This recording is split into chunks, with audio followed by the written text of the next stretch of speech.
Muy buenos días, compañeros. Gusto de saludarles en esta oportunidad, este día domingo.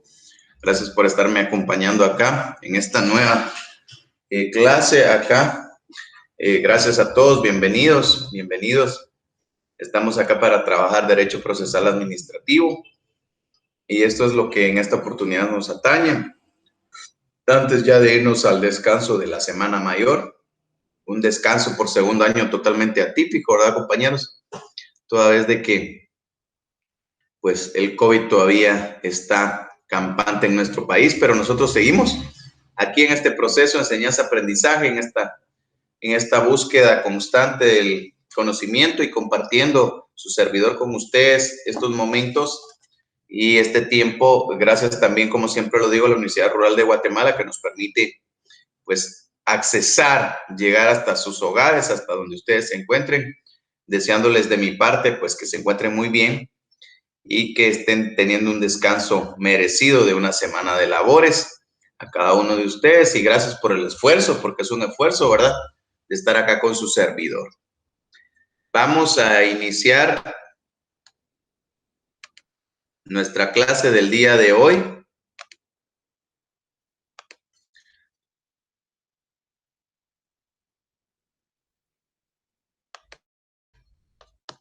Compartiendo la presentación que he preparado.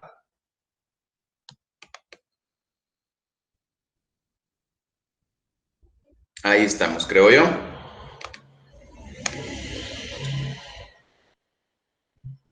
Semana 8, recursos en materia de trabajo.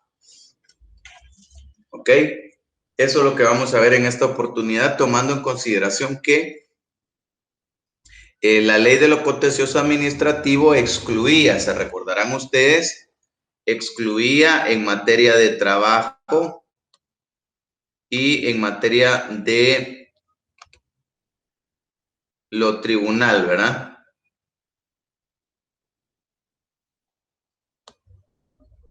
Tributario, perdón, lo tributario. Entonces es procedente que nosotros veamos esta normativa. Hoy vamos a trabajar con nuestro código de trabajo. Les quiero hacer una advertencia que para la siguiente clase, de una vez para que les quede ahí, tenganlo considerado, vamos a necesitar la ley del servicio civil. Por favor, tómenla en cuenta. Si la tuvieran a mano, pues enhorabuena, no quiero que compren una nueva, sino que la que tengan ustedes, esa es la que vamos a utilizar, a la que nos va a servir, ¿verdad? Entonces, en esta mañana vamos a trabajar sobre recursos que encontramos en materia de trabajo, toda vez que ya dijimos que la ley de lo contencioso administrativo no permite que se utilice la misma en relación a la materia de trabajo y por lo tanto debemos abocarnos a la propia normativa, ¿verdad? En ese orden de ideas vamos a avanzar. ¿Cuál es el objetivo que me he trazado en esta oportunidad? Estudiar el trámite de los recursos en materia de trabajo en Guatemala, conforme el Código de Trabajo, el decreto 1441. Igual no tengan pena porque acá en las diapositivas pues coloco los artículos atinentes y que nos van a servir para efecto de clase.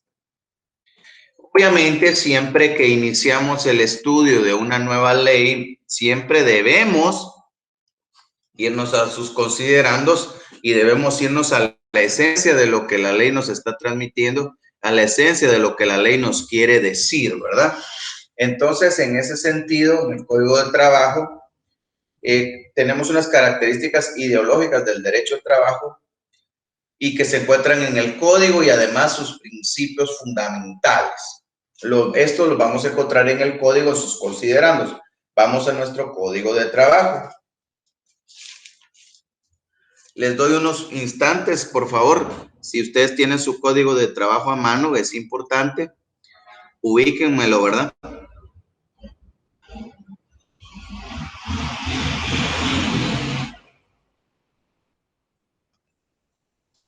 Ubíquenme el código de trabajo, por favor, compañeros.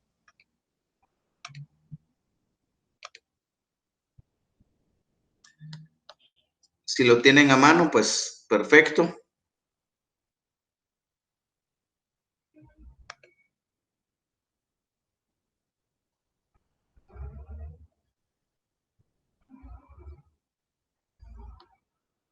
Juan Carlos Estrada me pregunta, no se pudo realizar su examen. Fíjate, Juan Carlos, que ahí desconozco porque yo remito mis exámenes a la unidad académica de la universidad, que es la encargada de esto, y es con ellos. Entonces, abocate a esa unidad, a los que les pasan los exámenes. Yo pienso que sí puedes hacerlo, ¿viste? Pero ahí te miento, eso no lo manejo yo. Yo solo hago mi examen, lo remito y es la unidad encargada la que toma esa serie de decisiones. Ok, vamos. En el Código de Trabajo nuestro considerando, en el considerando cuarto, ahí vamos a empezar a encontrar, compañeros, los principios que quiero que veamos en esta oportunidad. Principio de tutelaridad. Bueno, el principio de tutelaridad lo encontramos en el literal A. El derecho de trabajo, en el cuarto considerando, es un derecho tutelar de los trabajadores. ¿Qué significa que el derecho de trabajo es tutelar? ¿Qué significa la tutelaridad? ¿En qué consiste la tutelaridad? Esta va a señalar que el derecho de trabajo es tutelar, es protector del trabajador. Ya decía en otra oportunidad que en materia laboral existe desigualdad entre patrono y trabajador. Eso es así, eso está claro. Y en base a esa desigualdad es que el código le da una tutelaridad, una protección un tanto mayor al trabajador. El derecho laboral es tutelar, es protector del señor trabajador, sin dejar de lado, por supuesto, al patrono, ¿verdad? Claro que sí. Entonces, la tutelaridad es esa protección, un grado de protección mayor que el derecho de trabajo y el código de trabajo le otorga al trabajador. Ya vamos a ver adelante en qué consiste más específicamente esa tutelaridad. Siguiente.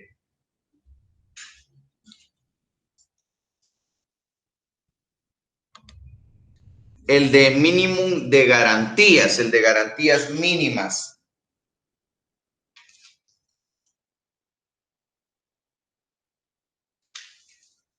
Este lo encontramos en el literal B, que dice: el derecho de trabajo constituye un mínimo de garantías sociales, protectoras del trabajador, irrenunciables y únicamente para este y llamadas a desarrollarse posteriormente.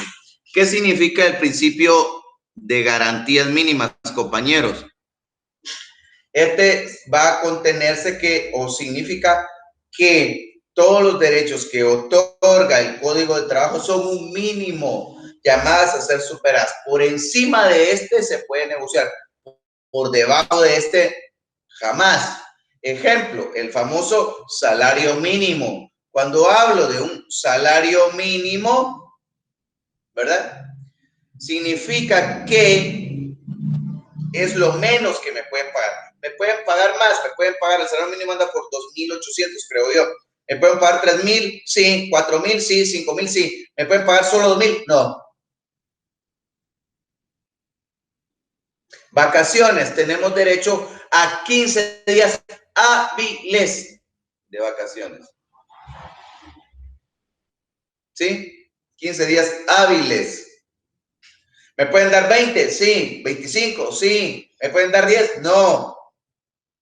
Entonces, quiere decir que todos los derechos nacidos dentro de la norma laboral son un mínimo y son llamados siempre a ser superados. Estos derechos son llamados a ser superados. ¿De acuerdo? En eso consisten las garantías mínimas. Necesario e imperativo. Literal C. El derecho al trabajo es un derecho necesario e imperativo. O sea, de aplicación forzosa. ¿Por qué decimos que es necesario e imperativo? Porque las normas del derecho de trabajo son de carácter obligatoria. En tal sentido, el patrono no puede escudarse en decir: miren, la verdad es que no le voy a pagar salario mínimo, no puedo, etcétera. Tengo necesidad que el trabajador continúe elaborando, no le puedo dar sus vacaciones.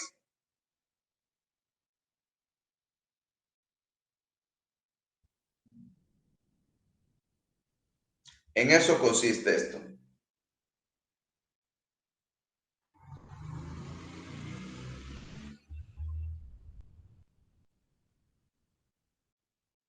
que el Estado, a través de sus aparatos, obliga al patrono a que el cumplimiento de las normas laborales sea forzoso, obligatorio.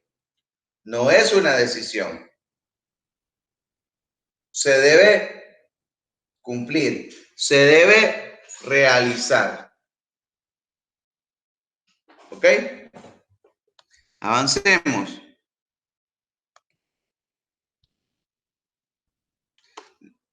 Hondamente democrático. Vamos al siguiente considerando.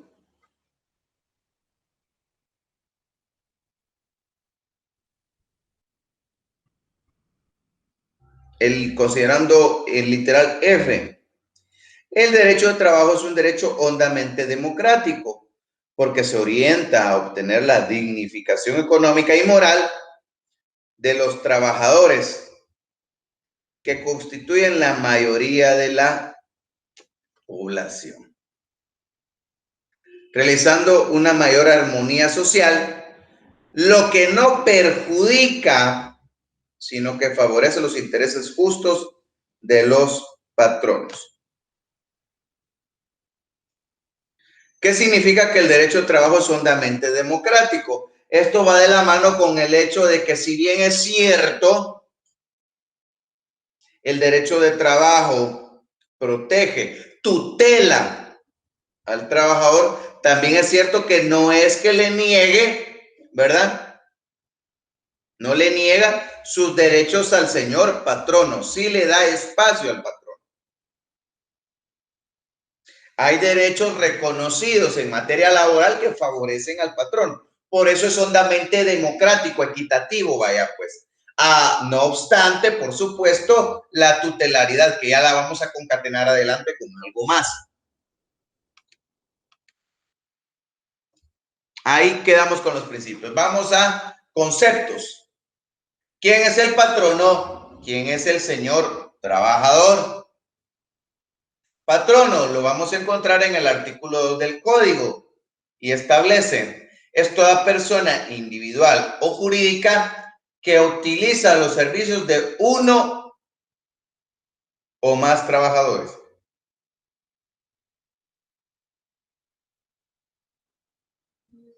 Trabajador es toda persona individual que presta a un patrono sus servicios materiales. ¿Qué diferencia, compañeros, encuentran ustedes?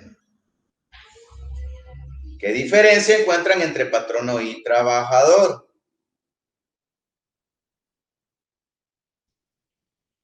Si se dan cuenta a la lectura de los artículos, observamos que el patrono puede ser una persona individual como una persona jurídica, mientras que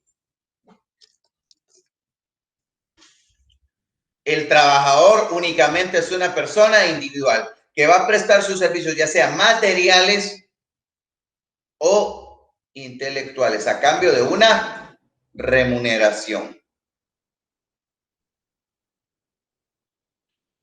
Por ejemplo, en mi caso, que yo en este momento presto mis servicios de forma o de carácter material. Son servicios de carácter material.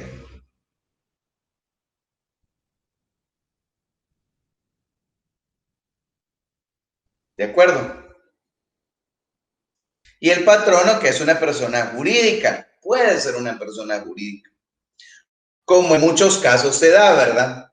No necesariamente es una persona individual, sí es una persona jurídica. Y puede ser, por supuesto, también una persona individual.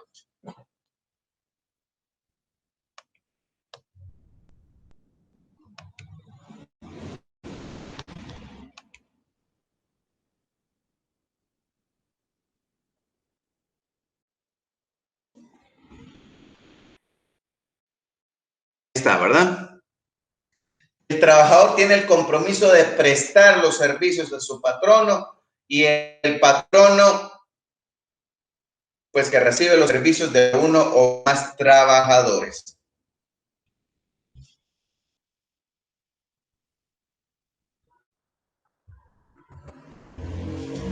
Avancemos.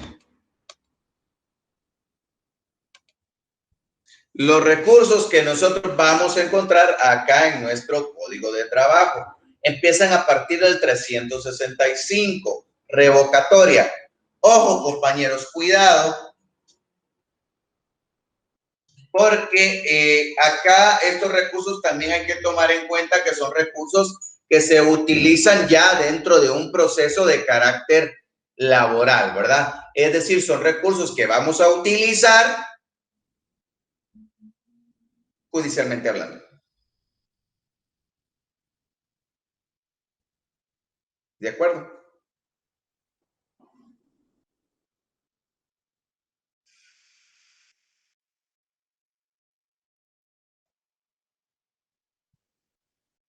En ese orden de ideas empezamos con la revocatoria, que dice, contra las resoluciones que no sean definitivas, procede el recurso de revocatoria. Es decir, acá este recurso es diferente porque se va a utilizar contra resoluciones de carácter judicial. Y son resoluciones de mero trámite, los famosos decretos, ¿verdad? Contra los decretos es que vamos a utilizar la revocatoria. Nulidad. Puede ponerse recurso de nulidad contra actos o procedimientos que infrinjan la ley. Acá estamos observando que la nulidad se interpone contra actos o procedimientos que infrinjan la ley.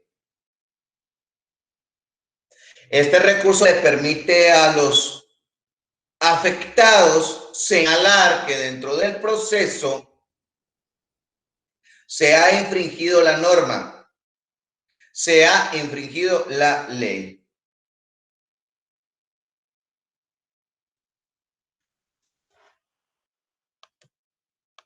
Avanzamos un poquito más. Apelación de nulidad, aclaración y ampliación, allá siempre en el 365. Apelación de la nulidad. Una vez que yo interpuse un recurso de nulidad,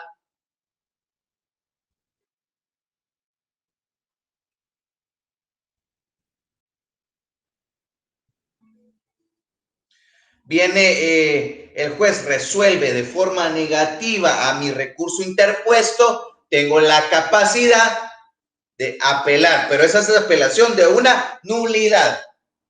Y ahí dice, contra resoluciones que resuelvan el recurso, es decir, el recurso de nulidad, cuando fue dictadas en primera instancia, que habrá recurso de apelación. Por eso decimos que esta es una apelación de la nulidad.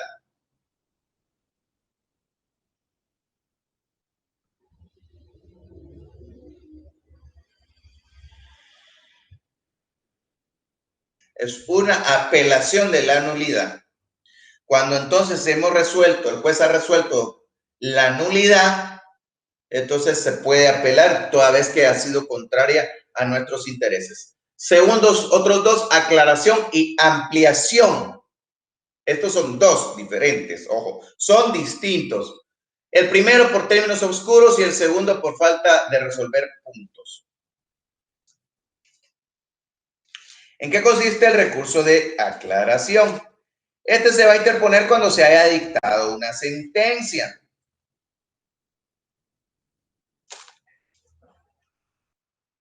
Cuando se dictó una sentencia y dentro de las partes considerativas de la misma, el juez expone ciertas cuestiones, indica ciertas situaciones, pero indudablemente el juez utiliza términos jurídicos, términos legales, que no necesariamente nosotros los conocemos y por lo tanto hay partes dentro de la sentencia que son oscuros, ambiguos, que no les encontramos sentido, vaya pues.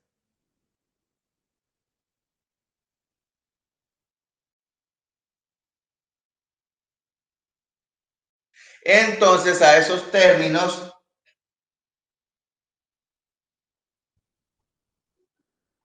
oscuros, ambiguos,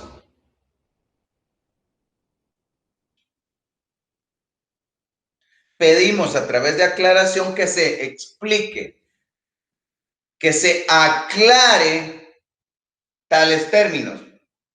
En eso consiste la aclaración. Mientras que la ampliación consiste en que cuando se dictó sentencia no se resolvió ciertos puntos. Por ejemplo, cuando usted presenta su demanda, usted dice que reclama aguinaldo, prestaciones laborales que no le han pagado por aguinaldo, bono 14, indemnización, vacación. Cuando usted recibe su sentencia a su favor ordenando que se pague, le dice que le pagan bono 14, vacaciones, indemnización, pero el aguinaldo no lo menciona. Pero usted sí lo había pedido en su demanda original, por lo tanto solicita que se amplíe la sentencia y que se resuelva en cuanto al punto que falte, ¿verdad? Luego tenemos la apelación allá en el 365 en el literal B, que es la apelación normal, compañeros, la apelación normal. Cuando se dicta una resolución, una sentencia contraria al derecho y a nuestros intereses, la apelamos.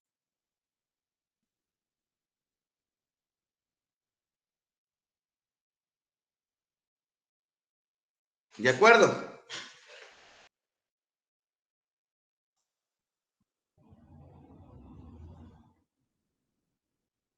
Impugnamos esa sentencia,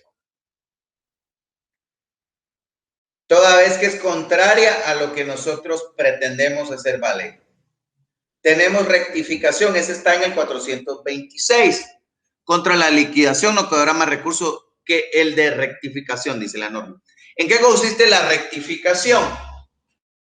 Miren, una vez hayamos reclamado en un proceso el pago, por ejemplo, de prestaciones laborales, ¿sí? Y el juez otorga nuestra pretensión,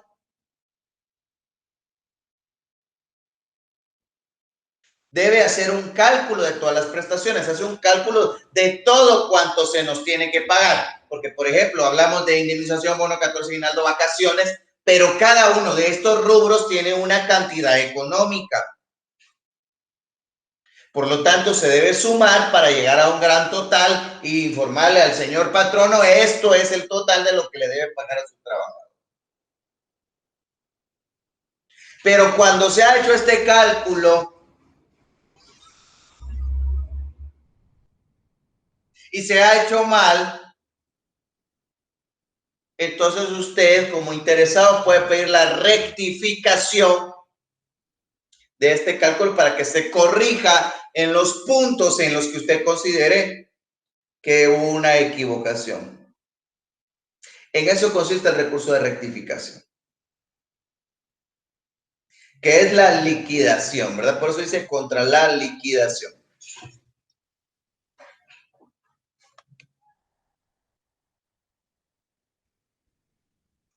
Por último, tenemos la inversión de la carga de la prueba.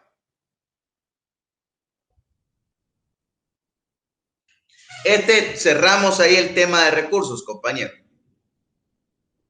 Cerramos ahí el tema de recursos y entramos a este último que lo dejé aquí al final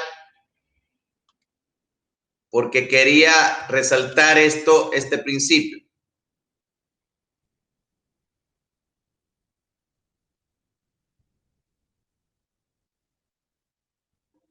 ¿En qué consiste el principio de inversión de la carga de la prueba?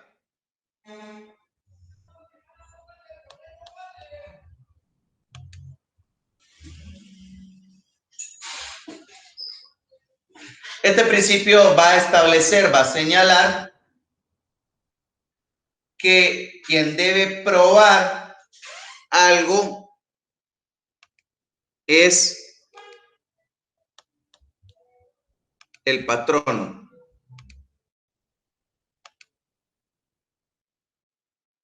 Lo vamos a encontrar en el artículo 30. Vayamos al 30.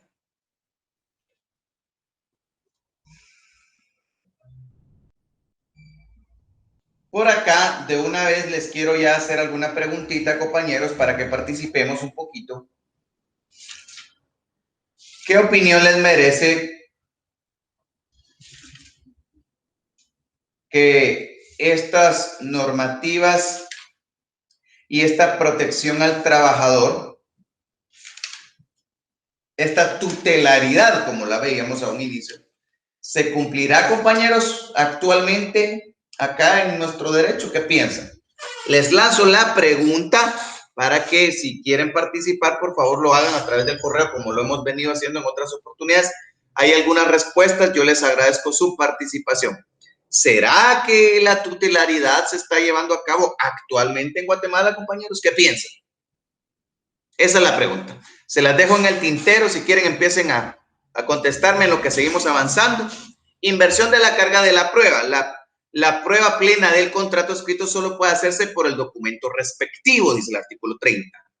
Pero sigamos. Y dice, la falta de este o la omisión de alguno de sus requisitos se debe imputar siempre al patrono. Ahí le pueden ustedes colocar inversión de la carga de la prueba. ¿En qué consiste la inversión de la carga de la prueba?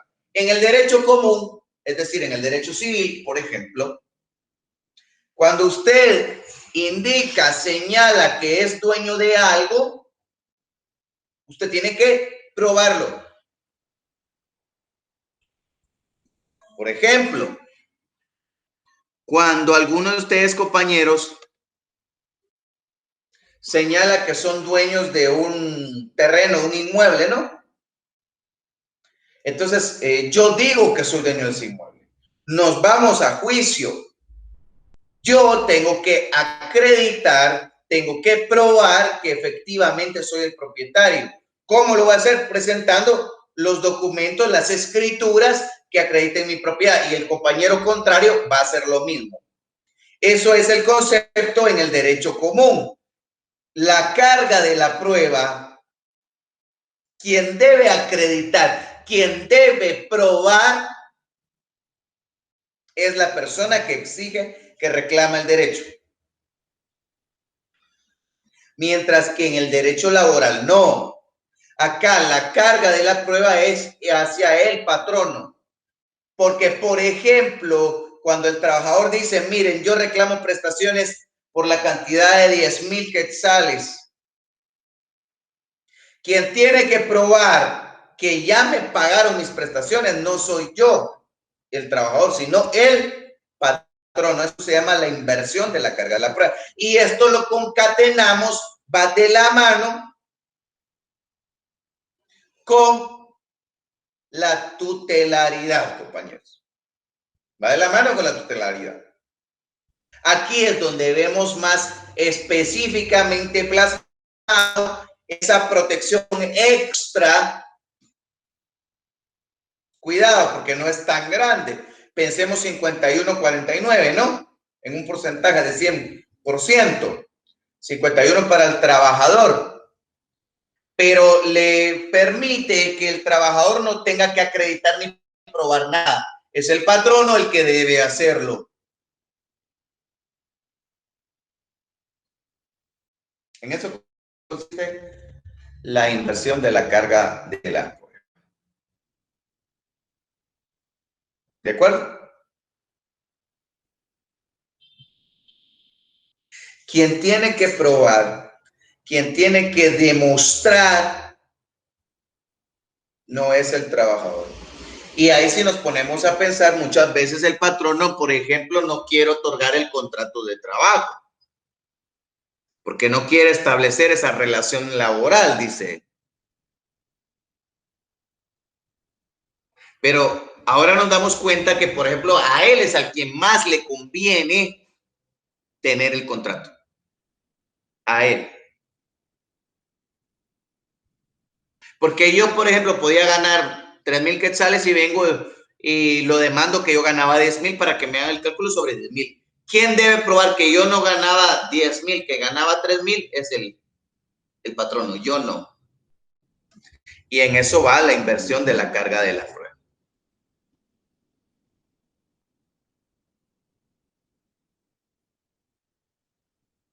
Ahora sí, entro al tema de las preguntas que les hacía, compañeros. Ya en base a lo que estamos platicando, ¿creen ustedes que esta tutelaridad ¿Se da actualmente en nuestro país? ¿Qué piensan? Participen, compañeros, ahí algunos que quieran participar, me pueden enviar su correo.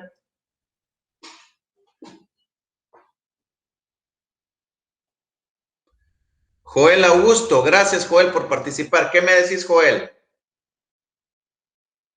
No se da la tutelaridad, Joel. ¿Crees que no se da? Perfecto.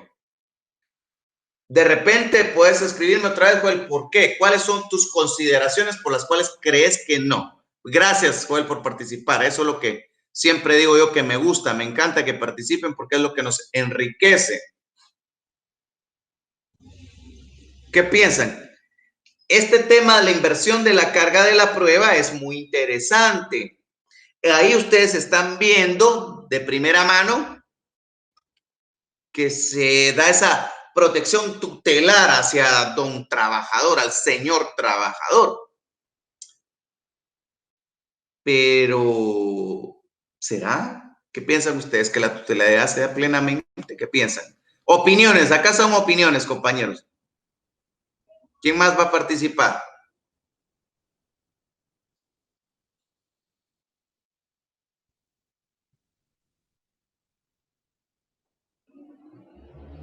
Gracias ahí, compañeros que me han hecho consultas. Gracias, pero recuérdense que este correo es de la institución es un correo propio de la universidad, así que si tienen consultas ya más privadas, hay que buscar otro mecanismo, ¿verdad? Pueden buscarme ahí en la guía del Colegio de Abogados por mi nombre, ahí va a aparecer mis números de teléfonos.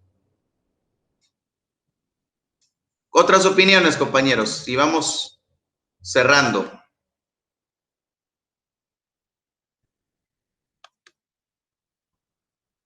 No tengo más opiniones ahorita.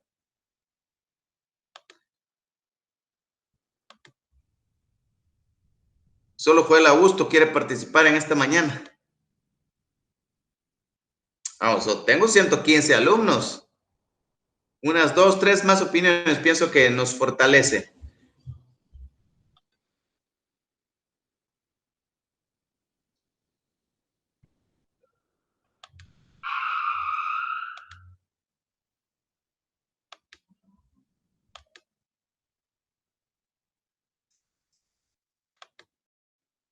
Ok, les comparto.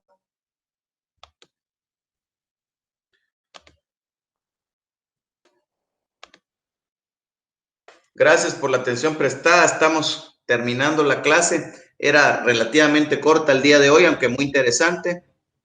Por favor, no se salgan. No se salgan. Vamos a ver las preguntas. ¿Quién es el patrono? Una definición de patrono. Explique el principio de inversión de la carga de la prueba. Hay que explicarlo en qué consiste, ¿verdad? Recurso de nulidad en materia de trabajo.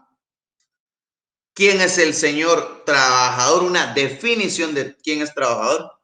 Y explique los principios de garantías mínimas.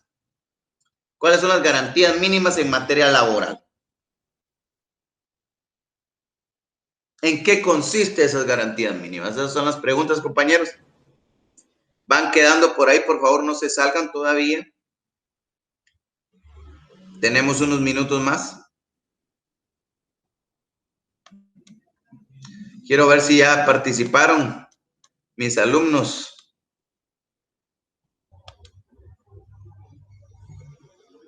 Gracias, aquí viene. Ah, ok, Ofelia.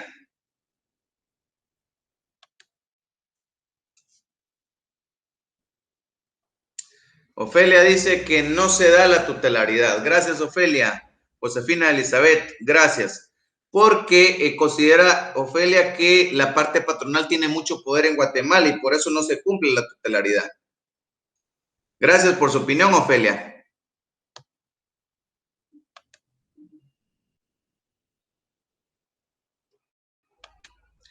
Darlene Graciela Ramírez Oliva. No se cumple. ¿Por qué, Darlene? Vamos a ver. El trabajador se atreve a realizar acciones en contra del patrono. Los juicios son extensos, vulnerando así el derecho de recibir sus prestaciones. Sí, Darling, es cierto. Los procesos son extensos. En la mayoría de los casos, los trabajadores prefieren no involucrarse en un procedimiento legal para evitar que no lo contraten en otra empresa. Sí, Darling. Le voy a hacer dos observaciones. Fíjese que sí, yo tengo procesos laborales, lo he dicho en otras oportunidades, y los procesos laborales duran hasta años, son varios años. Yo he tenido procesos de varios años. Sin embargo, tal vez le puedo hacer la observación que muchos trabajadores tienen la creencia que si se involucran ya nadie los va a contratar. No es tan así. No creo que es tan así. Sí se puede contratar. Brenda Leticia, ¿qué me dice? Que sí, a su criterio sí protege a los trabajadores de la tutela, sí, porque también es cierto, Brenda, de que sí estamos viendo de que existe la tutelaridad a través de la inversión de la carga de la prueba en nuestro código, y eso ya es una protección. Gracias por participar. Ahorita sí ya, gracias. Kesber Junior, Castillo y Castillo.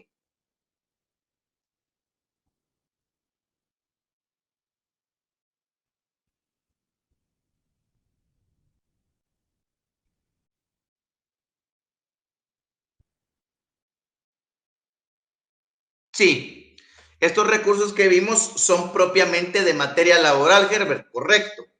Y si fuera a lo interno de la institución, volvés a caer en contencioso administrativo. Así como me lo dijiste, así es. Gracias por tu observación, tu pregunta.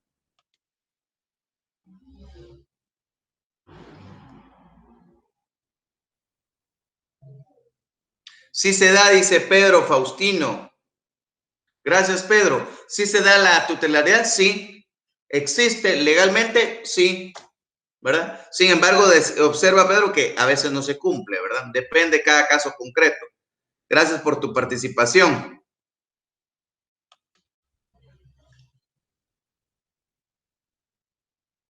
David Ruiz. David, decís que no se da la tutelaridad porque hay mucho poder en el patrono, ¿verdad? Gracias. Elis Santiago Carrera. Sí.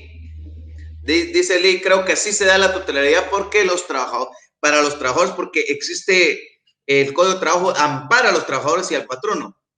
Pero en casos no se da la protección a los trabajadores. Ok, hay ciertos casos en los que no, ¿verdad? El código lo recoge. Eso es lo que le he manifestado. El código lo recoge. Ahí está. Hay que reclamarlo, compañeros. Mi opinión, y yo les he dicho, yo opino, muchas veces el trabajador por temor, por desconocimiento, no reclama sus derechos. Sí están y sí son protegidos. Les puedo decir positivamente que los derechos del Código de Trabajo se respetan y se cumplen. Como les contaba en otras oportunidades, se han reinstalado trabajadores contra municipalidades, contra el Ministerio de Salud Pública, ha tenido procesos y sí los hemos obligado a que reinstalen la gente. Pero toma tiempo, a veces años. Eso quiere decir que hay un desgaste.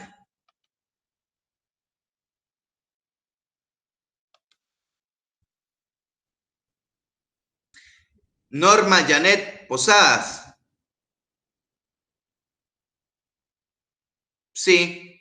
Norma dice, bueno, que a veces los mismos trabajadores prefieren resolverlo de otra manera porque irse a proceso está muy cansado. Joel.